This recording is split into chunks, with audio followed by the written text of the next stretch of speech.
ขออนุญาตแล้วไงขออนุญาตแล้วไงขออนุญาตบันทึกวิดีโอแล้วไง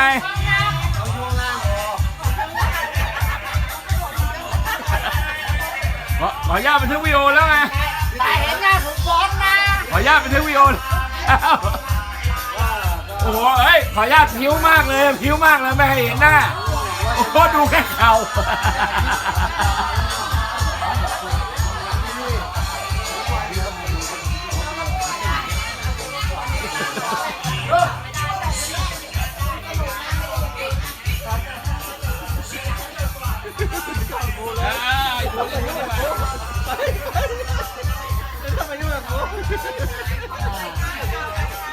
เฮ้ย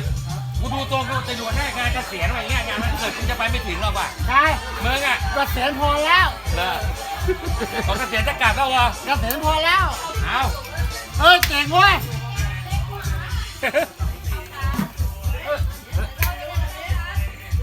อุ้ย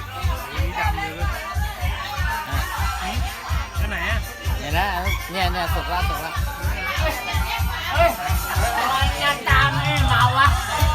หน้าตามันไม่เมาเลยอ่ะยังมึงเพิ่งกินไป2 ขวดเองตาชาปกติมันก็รัวแล้วของมันเกิดมันยังไม่เมาเลยฮะไม่ร้องไงร้องในห้องบ้านสวนเลย